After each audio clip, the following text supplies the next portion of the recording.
Hi everyone, my name is Mark Payne. I'm the chair of the LGBT law group here at Maine Law. Welcome. I just want to get right quick to the program because we don't have much time. But our presenter today is Gia Drew, program coordinator of EqualityMaine, and I'm just going to hand it to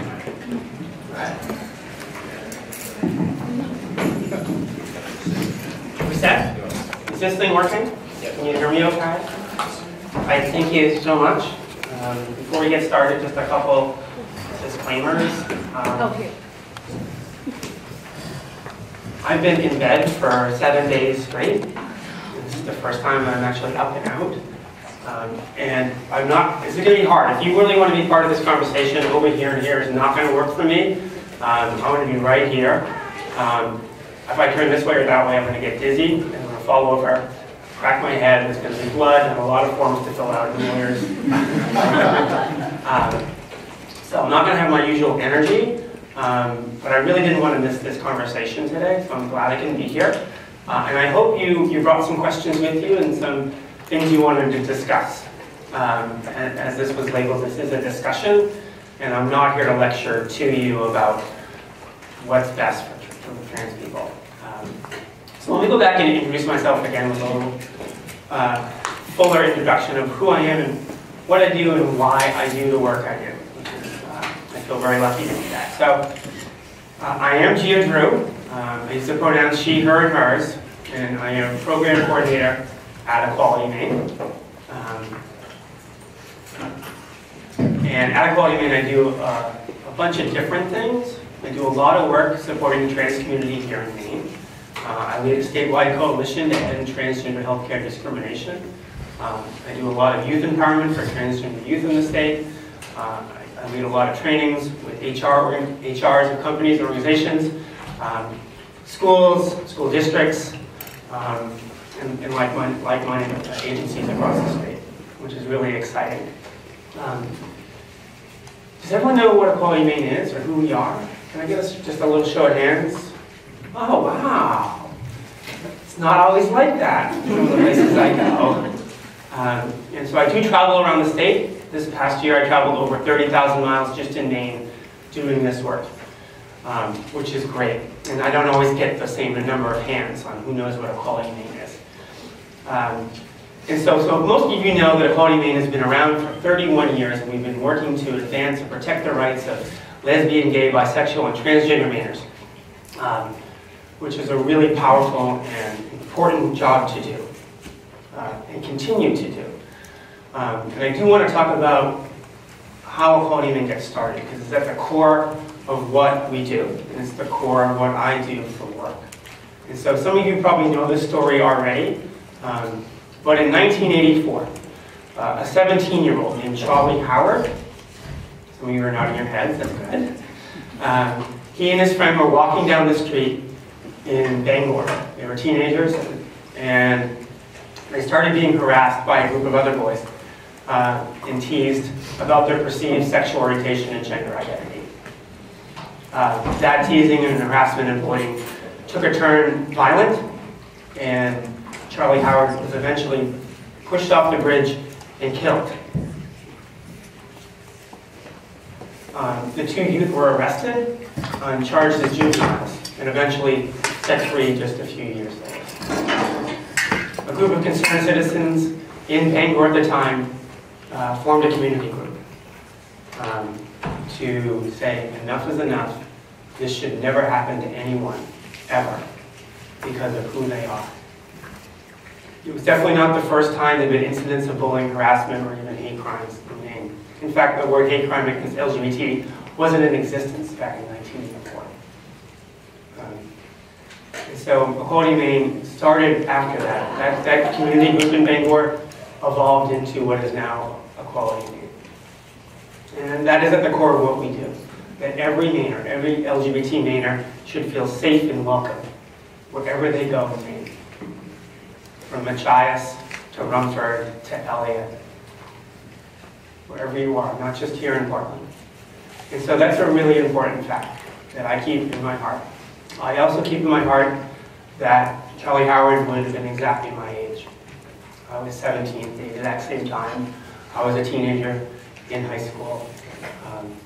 And I too was being harassed and bullied for my gender identity. I am lucky, fortunate to be here and alive to carry his spirit and other people's spirits along and forward. That's at the core of what we do at EqualityMaine. And I keep that close to my heart every time I give talks, every time I'm talking about these issues. So it's less abstract, it's very real. I'd like to say that the world has changed hugely since 1984, and it has. As you know, there are laws and policies from one end of the country to the other, especially here in Maine, that protect LGBT people. And that is great. But there's still a lot of work to do. And we know that more than 8 in 10 youth in schools are still being harassed on a daily basis. And so despite all these laws and protections, we still face some really unsurmountable sort of obstacles, or seemingly unsurmountable obstacles. I'm also the president of the board of directors of an organization called Maine Transgender Network. Has anyone heard of that little organization? Oh, more hands, yay! That's good. So Maine Transnet is a nonprofit, a statewide nonprofit that provides support, resources, and education to the trans community. We formed officially in 2008. We got our IRS letter. And I've been a volunteer or a board member for the last 5 years. It's a really great organization. We have support groups here in Portland, Bangor, and in Brunswick, and support other groups, other small groups across the state. It's an all-volunteer organization, but a really life-saving organization. I know that because when I first walked into their support group back about 7 years ago, it was the first time I'd ever knowingly met and had a conversation with another transgender person. And it definitely had changed my life to start to recognize that there are other people like me in the world, and I wasn't a freak. And then I could have a life, I could have a job, and there was a future. So they're a really great organization. It's really great to meet other people who are kind of like you along the way. And so that's what I do in the two organizations I mainly represent. And this is all very new to me. This is a totally new world. If you would have asked me 7 or 8 years ago, you know, do you see yourself being an LGBT activist for a living? I'm like, no. You know, it was never in my plan. It was never in my dream. And so for 20 years, I was a high school teacher and coach. And that was my job. That was my dream job. It's what I grew up wanting to be, like my aunts, who I adored, who were teachers. I went to college to be an art teacher, and I got my graduate degree in painting. And so those are the things that I'm passionate about. I have no background in public policy or law. I have a fascination with German medieval art, or Italian romantic painting and Caravaggio. And I just saw some pictures from my friends who were in Rome this week, and I was very jealous of them. I'm like, oh, I wish I was in Rome this week. They loved it. So I'm going to tell a little story of how I got to here from being a high school teacher. And I think that's part of the core of this sort of story, is despite all the laws and protections we have, there's still a lot of work to go. And so, like I said, I was a high school teacher, 11 or maybe 12 years here in Maine. And about 5 or 6 years ago, as I started to come to understand who I was as a person and start to recognize and embrace my identity as a transgender woman, I had to confront some things. Like, how do I do this? How do I be me? Especially as a public high school teacher in Maine. And I asked around a little bit. I said, so how do I do this? What's the path? What's the journey? What's the roadmap? Are there instructions? Are there protocols I need to follow? And I couldn't find any answers. And what I soon learned, that this really hadn't been done before, really openly. I didn't know at the time that when I actually did transition, and I did on the job, I would become one of the first public school transgender teachers in the state of Maine. And also became one of the first transgender high school coaches in the country. I didn't know that. I wasn't doing this to become the first at anything. I was just trying to be me. And so in the winter of 2011, I decided to take those next steps. In my small little conservative town in southern Maine, the town I live in, where I've been teaching for, at that point, about 7.5 years, I decided to do that. I started to transition on the job. And over a matter of months, I went from Mr. Drew in the classroom to Miss Drew, and from Coach Drew on the track to Coach Drew. Right. Not knowing what would happen, how people would respond, teachers, community members, staff, administrators. But I couldn't not do that. I couldn't not be me anymore. I felt like I was lying to my students and myself.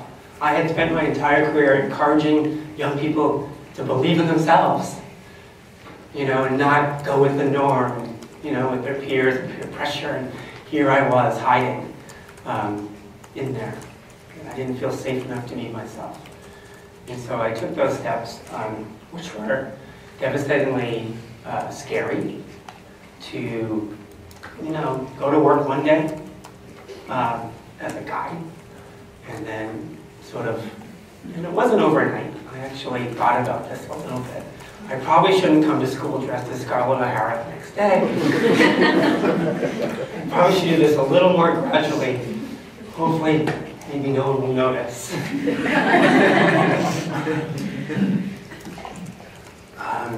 And so one cold January morning, I made that decision that this was the day. This is the day that I was actually going to start making those social changes in life. And it wasn't dramatic. You probably, if you were looking from the outside, you would probably think I was just a hipster. With a slight change of skinny jeans and maybe a scarf, and a cap or something, and really cool boots. Maybe my nails were painted or something. And so, it was really terrifying. But that first day was okay. And I got some really great support from mostly students that day who just sort of recognized and saw the change in me and said, "You look great." And that gave me a lot of encouragement, and I sort of took those next steps. And then I decided to I probably should tell some people what's actually going on. And I kind of was afraid of telling people. So I started telling some of my colleagues that I've been working with for years, like, this is what's going on. They were like, yeah, we were curious. And they were supportive. And I started telling a few more friends on my staff, and they seemed supportive. And then I made an appointment to see the principal, my boss. I don't know if you've ever been called into the principal's office, but it's usually not a good thing. Usually they'll call you and say, "You're doing such a great job." Usually, and I've had that experience as a kid where I used to get into trouble. But that's a whole other lecture. And so I made an appointment with the principal, who seemed like a decent guy. And we sat down and I said, "There's something I need to tell you. It's really important." I said, "I'm a transgender woman, and I'm starting to transition, and I hope you can support me." I said this not knowing what he would say in return. How do you know, right? This hadn't been done before. There was a little pause, but he said, "I'm honored. Touched that you chose to trust in me, that information." Wow. I was blown away.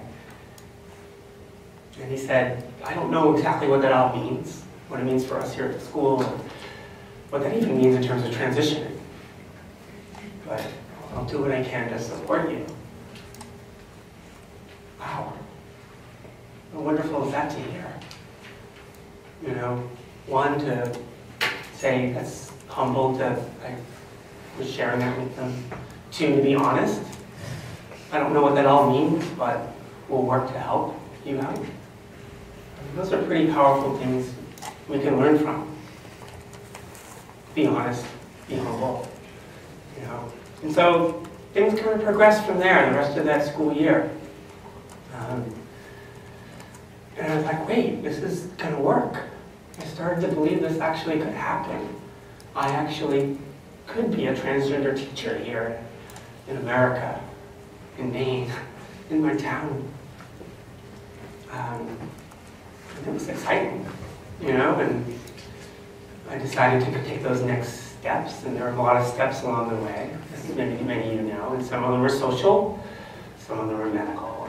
And one of the big social changes for me was to change my name, which was exciting. So I actually came back the next school year with my new name, and on our little registration cards it said Miss Drew or whatever, my new name, which was great and affirming. But unfortunately over the summer that really sweet principal got a job in Germany and left. And I was left with a new principal, someone I had known, had been a teacher there for years. And I was kind of hopeful, but I quickly learned that this was going to be very hard for her.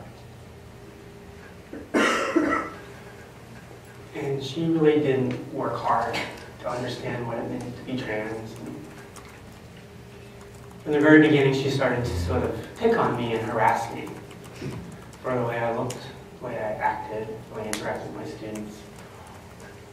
And this is, you know, after being in the classroom for nearly, at this point, 18 years, you know, no one ever really had picked on me as a teacher. In fact, I had really great stature and recommendations and evaluations. And other than my first year of teaching, I really was never called out by the principal for acting questionably. And so all of a sudden, there was this spotlight on me, a magnifying glass on everything I did. You could tell that, I could also tell that she was feeling pressure from the outside as well. From community members, from parents, other teachers who were uncomfortable. And I started noticing some students being pulled from my class. And I found out after that there was a parent group that was, you know, forming trying to get rid of me, kind of like a witch hunt. I didn't know this at the time. I was just trying to get up every morning, get ready for school, and using a lot of energy to face the world, you know, as a transgender woman.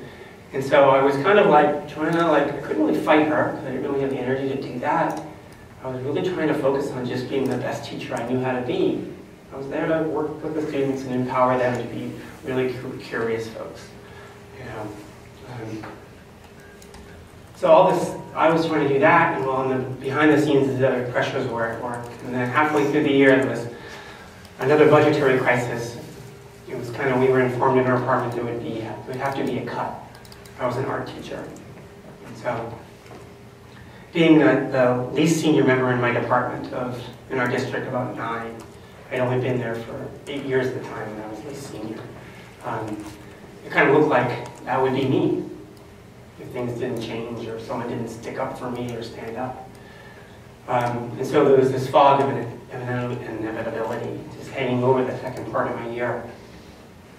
But I kind of focused on what I knew best: be a teacher, be a great coach, do what you do. In about May, the school board had met, and then the principal came down to my room during homeroom, and she said, "Can we talk in the hall?" And I said, "Yeah." And she handed me an envelope and said, "I think you know what this is." And I said, "Yeah." And she goes, "Oh, I wish we could have done more." And then she walked away. And we never really spoke about it ever again. I finished off the rest of my year, teaching the next month or so, knowing that on June 21st would have been my last day. And that last class was pretty devastating. I remember sitting in my classroom, kind of up here. I had just done an exam for my photo 2 class. And, everyone was exiting the room, and I was thinking, is this it? Is this the end of my career, my teaching career?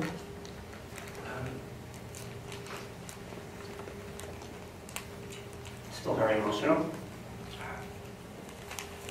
The students left, and I'm like, that's it. I'm done.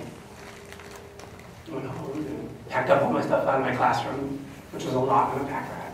And, but I was, you know, well, I was kind of like broken. I wasn't totally down. I'm a very optimistic person. I wouldn't make it to 48 as a trans woman.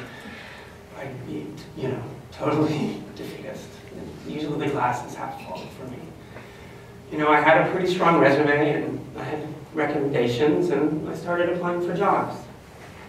What the heck, right? And I started getting interviews at some really great schools with great progressive backgrounds. I'm like, yeah, okay, screw that district, I'm moving on, right? Why stay somewhere where you're not wanted? And so I started getting interviews, which was great, and I was very hopeful, you know? But I realized really quickly after that first interview, not even the interview, just walking into that room with the interview committee with maybe a assistant principal and maybe someone from the school committee and maybe a few teachers, that as soon as I walked in, I was read as trans. And I could tell that their expression and their view of me immediately changed. And all of a sudden, that's all they saw. They didn't see my years of experience, my talent, what I could bring to the school. All they saw was this tiny little sliver. And they didn't even see it as a positive thing. They saw it as a negative thing. They saw potential headaches and drama and community members. And so I knew immediately, as soon as I walked into the interview, that despite my resume that said, Gia Drew, great teacher, you should hire her. It didn't say anything about being trans on my resume. So as soon as I walked in there, you know, it was over. You know, and I continued on doing this. I continued on applying for jobs for the next 3 years. Not getting any one callback like here at. Went on unemployment for 2 years, which was a change. That was a new place for me to be in, but not uncommon for transgender people. As you know, transgender folk tend to be, unemployment rate is 4 times the national average. Probably, I think it's a lot higher for transgender people of color, of course. And so I had to find a way to keep moving without the job that I once loved. I had to move on. And so I started volunteering with some great organizations. Started volunteering with Maine Transnet, started volunteering with Listen Southern Maine, the Gay, Lesbian, Straight Education Network, and got involved in the marriage campaign in 2012. At those places I found a family, people more like me who were supportive, and I found some new strength. Like, okay, there's something else out there for me. Which was great. It was very affirming. And so 2 years ago, next month, I was interviewed and hired by EqualityMaine as their program coordinator, which was great. Strangely, I found out later that I was their first transgender employee in their entire 30-year history at that point. So there was going to be some bumps along the way there as well. But that really has brought me, you know, a great distance, and I've learned a lot in the last just few years. I've had the great fortune with the organizations I've worked with. I've also worked with some national organizations, especially the National LGBTQ Task Force, and I was part of their leadership training program 2 years ago. I've been part of their Transgender Leadership Academy, where I've been able to meet hundreds, if not thousands, of transgender Mainers, but also hundreds of transgender people across the country. And I feel very fortunate that, you know, when I go and talk, that yes, I talk from my own experience, because that's what I know best. But I also know that I also carry the stories of so many people who don't have that privilege or power yet, or safety to share their stories yet. Which I feel like it's an honor for me to do that, and an obligation. So I just want to share that with you, you know, what brings me to this point in time. And so what I want to just talk about for the next few minutes, and leave some time for questions, is a couple of sort of disparities between the laws and policies that exist right now, especially here in Maine, versus the lived reality of transgender people here in Maine. And I think there's something that we can learn from marriage as well in this conversation. You know, in 2009, there was a really great effort to pass marriage here in this state. As many of you know, maybe some of you don't who are new to Maine. First, it was passed in the legislature and it's becoming law, which was exciting, you know, and then there was this silly people's veto, which is a strange state rule, but, and that was overturned, and we lost in 2009. That was at the beginning when I was starting to pay a lot more attention to things in the world. And I know some of my friends here worked really feverishly day and night on that campaign in 2009. Many people were heartbroken because it was such a close defeat. But I think in that defeat, the campaign learned, like, wait, why did we lose? You know, and I think the major issue is we really didn't do a great job telling stories, having those conversations of what it really means to be committed to one another, what love really means, you know.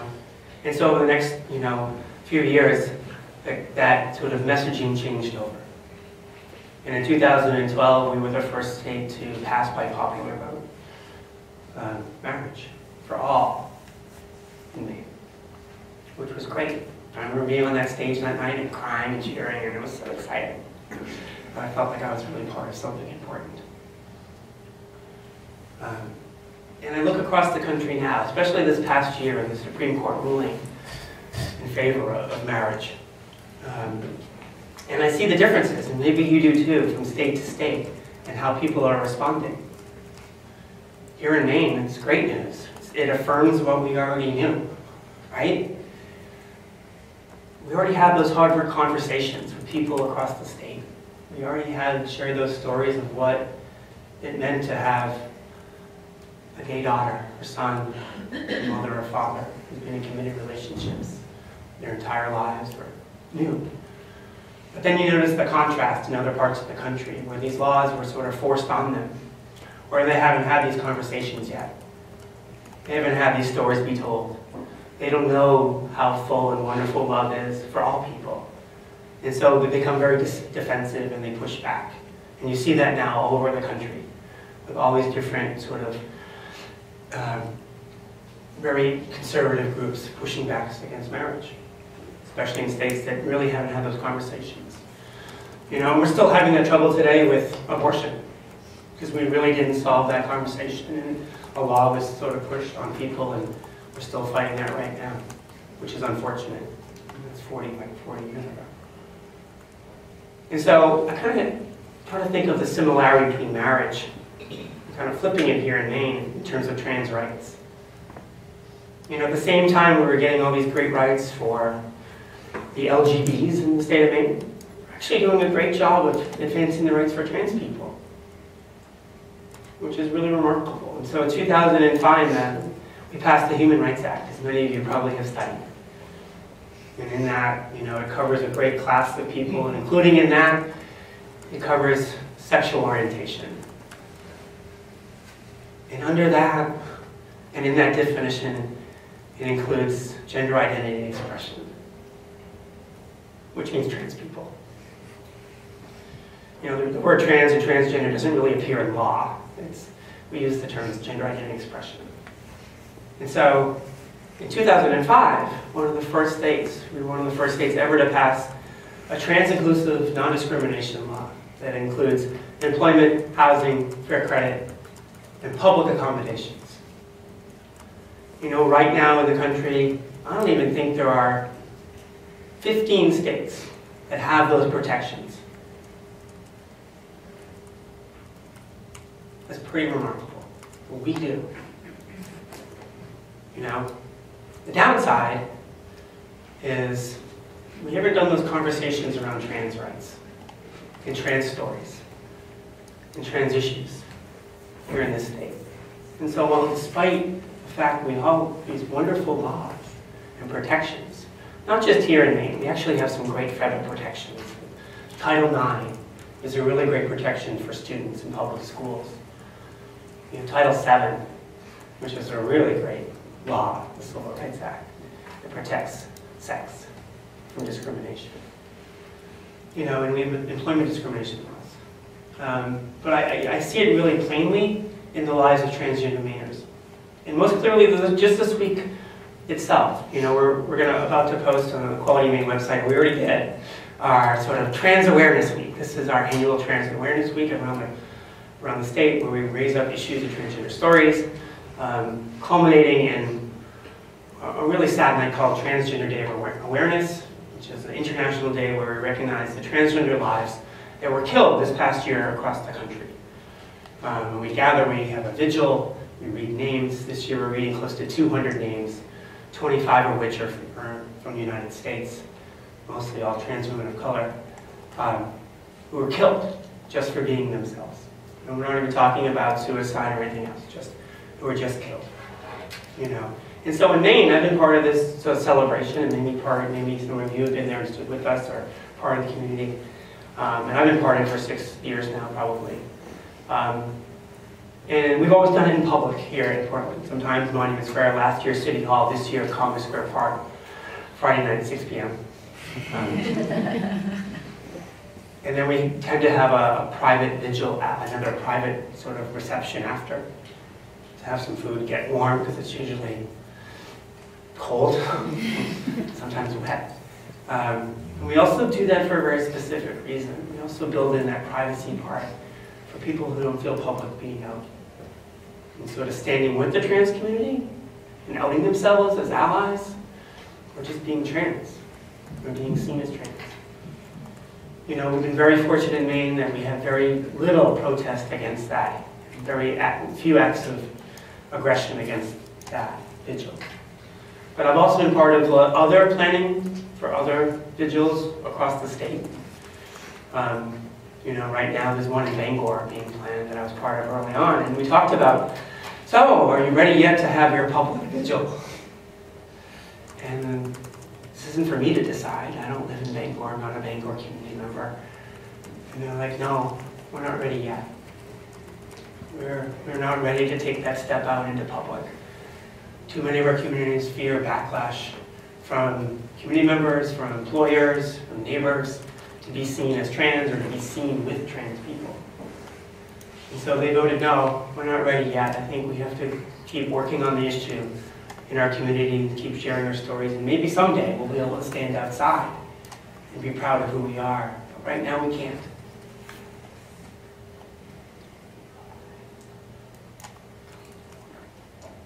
One that breaks my heart, that people in the state of Maine don't feel safe to be who they are. Despite all these wonderful laws that people have worked on, people are still hiding. And it's a lot of people. Like I said, I've met hundreds. I know there are thousands. You probably don't see a lot of them because a lot of us live in hiding. We're afraid of stepping out there. Many of us, every time we step outside, we're outing ourselves. And that's a reality. Our life is full of microaggressions. Going to a bathroom, walking into a Staples, wherever. And you see families herd their children away from you. You wonder if people are thinking, are they judging me? And this goes on and on and on and on and on. And so we change our lives because of that. And so the further away you get from this little bubble of the Portland area, it gets worse and worse and worse, and people are hiding and hiding and hiding. You know, and I think those are the things that I want to bring up. I'm very proud to be a transgender woman. I don't live stealth, which means I don't hide my trans identity. And I've had very few instances of being harassed directly in public. I'm sure people talk behind my back. Oh well. It happens to everybody, you know. And so, those are sort of the conflicts I see, not just here in Maine, but that happens, of course, across America. With increased visibility, not just here in Maine. With people like the wonderful, eloquent Janet Mock, or Laverne Cox, or even, yes, Caitlyn Jenner. How could I not say it? You're shaking your head no.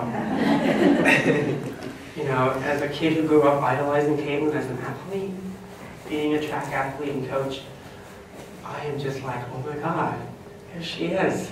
I get it. I totally get it. And I don't blame her for being rich. So what? I don't blame her for having surgery. That's what many of us need to survive. You know, she's put into the living room of millions of people that was never there before, the conversation of what it means to be transgender. And yeah, people love throwing stones. And yeah, she's not the great toast person. Oh well, we all have our own stories. We all have our own backgrounds, and we all hopefully have our own futures. And that's important for me, is that more and more trans people feel comfortable to be visible, to be seen, as living their lives authentically, honestly, and openly, with jobs and futures. And it's so important for young people to see that they can be themselves, and that there is a future of being trans. And so I'm going to stop right there and say thank you, and I'd love to hear some questions.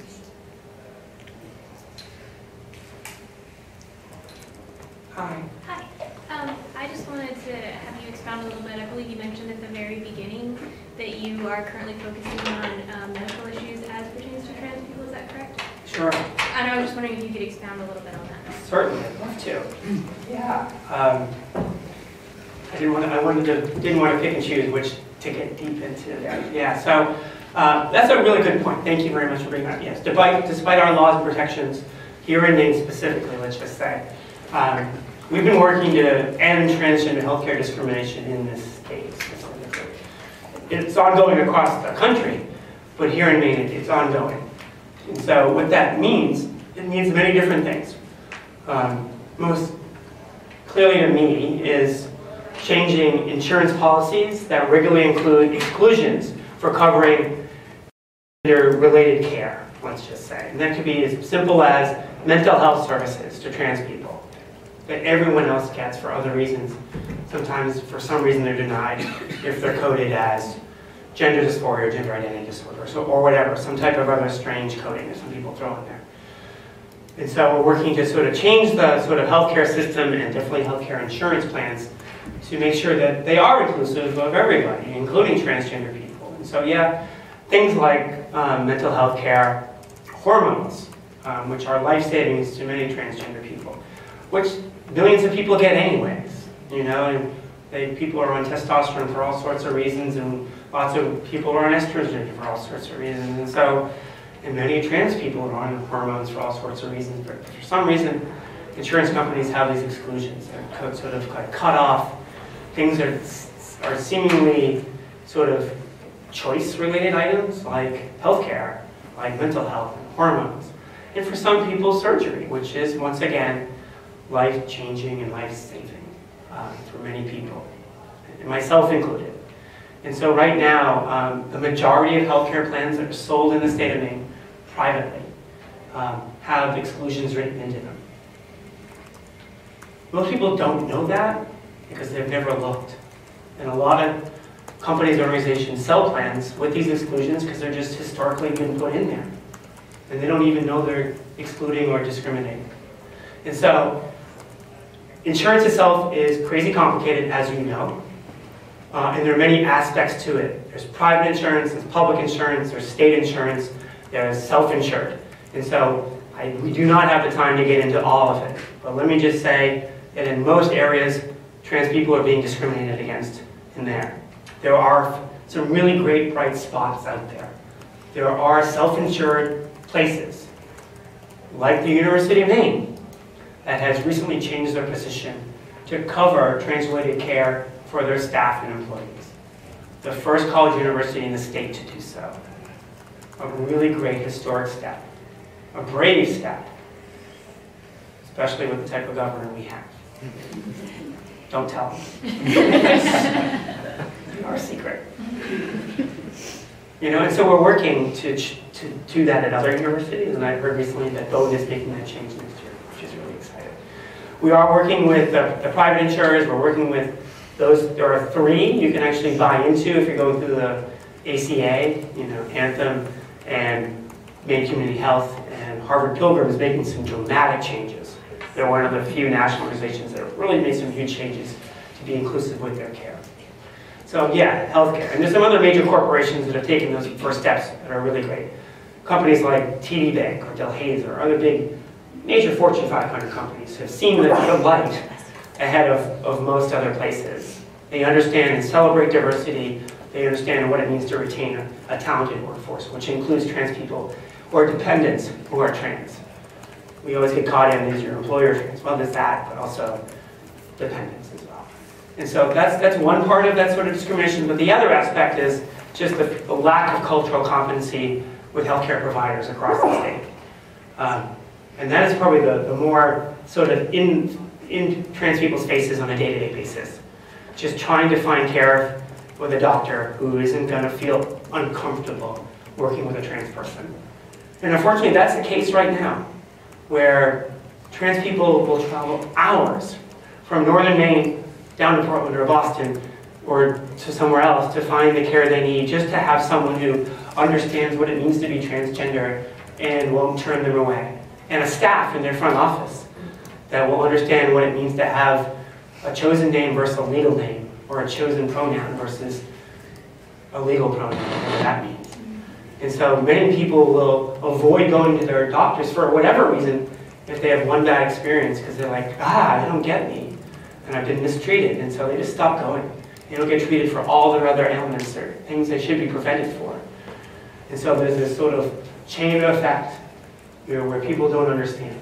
And not that healthcare facilities don't want to learn, just they haven't been given the opportunity, they're not giving the opportunity to learn what it means to be trans and how to interact with a trans person respectfully. It's not huge rocket science either. And sometimes I insult a few doctors who are actually doing the work. I said this to an endocrinologist last year. He was a little offended. We're trying to get doctors to do the work that 2 endocrinologists in the state are doing right now.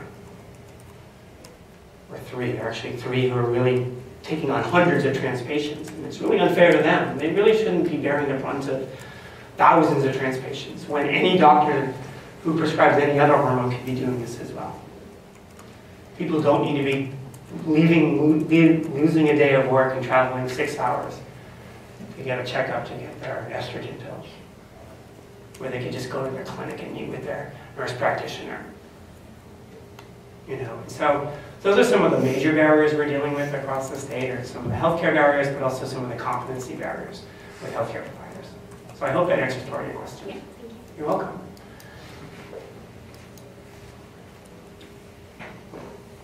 Hi. In that same vein, for healthcare organizations that are interested in being more inclusive, and what are the resources to connect with in order to do EqualityMaine.org. That's a really good point. And I've noticed, because I've gone to conferences across the country, you can send your staff or your leadership to trans conferences that offer these skills. That's the simplest and most traditional route. You want to learn more about an issue, you go to a conference, you learn more about an issue. So that's happened. There's some really great conferences. The big one, in the Northeast is the Trans Philly Health Conference, which happens every early summer, late spring. There's a whole section for healthcare. Here in Maine, we are working to create more of those avenues, to do those trainings in place, which is really great. Was it 3-4 years ago? Maine Transnet hosted a trans health and wellness conference here. It was a combination conference for providers, but also for trans people. For one side to get some resources, and the other side to get some of those skills as well. And so yes, we do go in, and I've gone into Maine Med and done their grand rounds a couple of times to talk to some of their staff. I know we're part of a new study with their emergency department to do some work with them as well. But that's an ongoing issue as well. We've done a little bit more work with local clinics. We've done a lot of work with Family Planning Maine, where we've trained all of their staff across the state how to be trans inclusive, and now they are offering trans services.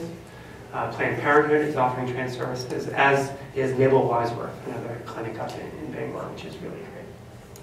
So there's a long way to go, but I hope that helps answers your question. Sure? Other questions? I was wondering if you had any information about the needs and protections or lack thereof for people who are trans and incarcerated, particularly in Maine. That's a great question. It's definitely a hot issue right now, just incarceration in general.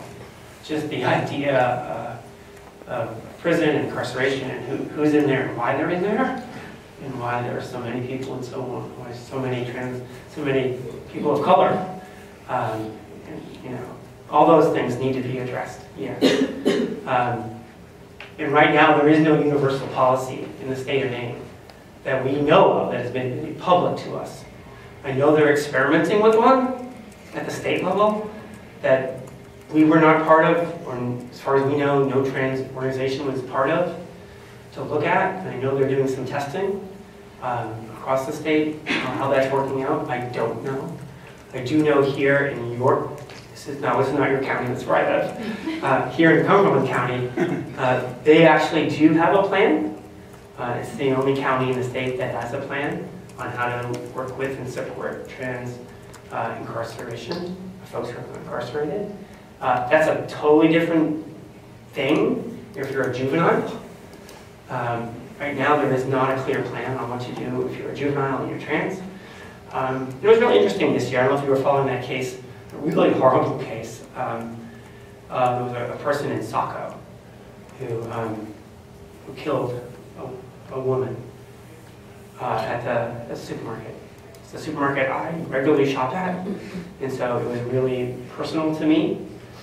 The woman's last name was the same last name as my grandparents, so I'm like, oh God, this isn't good. And unfortunately, the person who was the murderer is a trans person.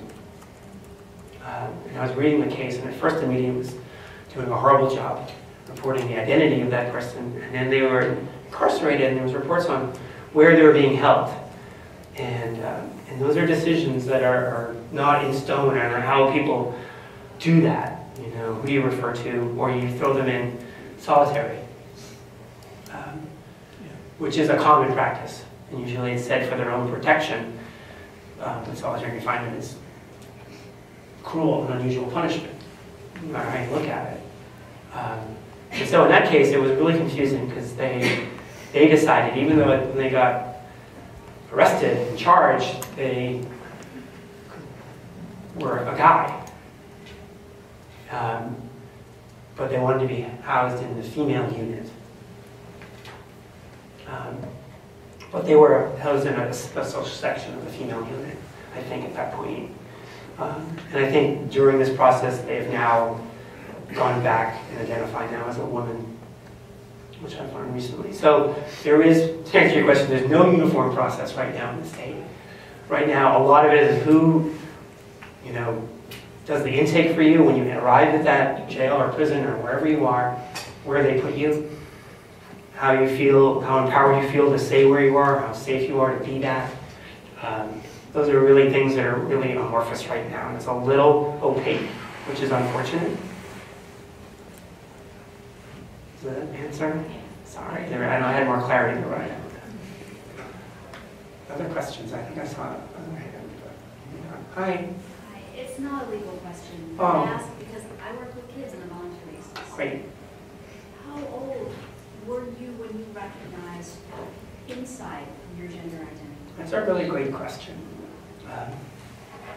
And so, when I talk to transgender people, members of my community, or when we just chit-chat, you know, it comes up, you know. When did you know? When did you know? Blah, blah, blah. You know, and for many of us, it's like an early thing. It's something that we recognize in ourselves. Maybe not the word transgender or anything like that. But, you know, 3, 4, 5 years old is a very common age I hear from people in the community. You know, and I always ask people who aren't trans, and I can ask those people in this room right now, if you want to think for a second, if you don't identify as trans. You know, when did you realize you were the gender that you are? Think about that for a second. If you identify as a man or a woman, when did you realize you were that? Did you ever? Most people will say, no, I never really considered it. I just accepted it and marched on, right? Yeah. But something happens. Something's different with a trans person at an early age, and it's something pretty significant, and they probably wouldn't remember it. You know? And I think what happens is, you know, when you're 3, 4, and 5, you're starting to express yourself. You're starting to express your differences from your parents. You know, that's developmentally, that's pretty typical. You're starting to realize maybe you're not like what people are saying you're like. Maybe you're not like the body of your sister. Or you start to wear things and people correct you quickly.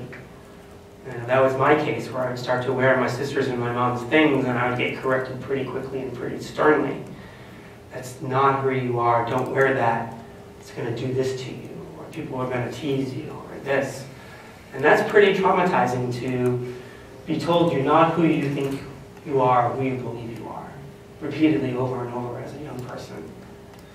And so for many trans people, they know from an early age they're different than what they've been told, 3, 4, 5 years old. Not everyone has this feeling, but most trans people do, myself included. Hi. Hey, I thought you brought up a really interesting point, or the way that you were talking about marriage, making the distinction between legal right and the conversations that happen in the community. Yeah. And I was just wondering about whether you can say anything about bathrooms and that issue in bathrooms, because I feel for transgender people and actually a lot of non-trans people, many people who just don't fit the mold of what people are, who people are expecting to see in their bathroom, like, yeah, how this issue, I'm just interested in the way I love that. It's a really great connection. I never made a connection to bathrooms. So I think that's perfect. So thanks. Yeah, I mean, that was a big issue. If you think about marriage, people had a hard time envisioning 2 men getting married or 2 women getting married in this very historically gendered place. This place where someone wears a tuxedo, someone wears a dress, blah, blah, blah. Right? How could we have 2 men and 2 women do this? Right? And how do they have sex? Right? It's like, what? Anyways, and I think that's a really good point. You know, I think people get a little, like, flustered. And they think, how could a trans person use that bathroom? That's just not right. That's not what I'm used to. How can someone who I see as a different gender identity be in the same bathroom as me? It makes a lot of sense. It kind of confronts that idea of these traditional notions of what gender is and those roles we expect, whether it's marriage or whether it's using the bathroom. And I grew up in a house of 9 with 1 full bathroom. We didn't have a gender on our bathroom. Ever. You know, it was a go in if you want to, risking your life probably if it was after my dad. But right, you know, people get so caught up on that, which I don't understand. I've been going to the bathroom for millions of years. That's not going to change, you know? And I think there's something to that, the idea that we don't get it. People need to go to the bathroom, and we're kind of like shocked by the idea of another gender being in there with me. And they're just not used to it yet. It's going to take some time for that to happen. And it's probably other layers, huge layers over that. Just the historical fear that was put into people's minds, specifically on trans people. Trans people being predators, being sexual deviants. And that's, you know, years and years and years to overcome. But that also happened to gay folk. There was this idea that if you were a gay man, you were a pervert, and you were in corrupt little boys, and you were a pedophile. And so that sort of idea is happening now with bathrooms and trans people. So I know people are trying to get me to stop. Well, I was going to say, may I take a picture with you, and then let these people get to their class? Oh, yeah, class. You're paying for that, yes. Well, thank you very much.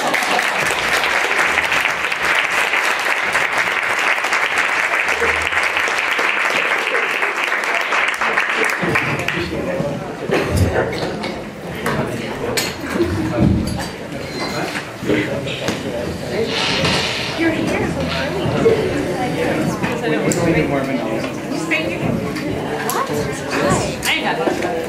What happened? It looks so cool. I love it. And I always wear There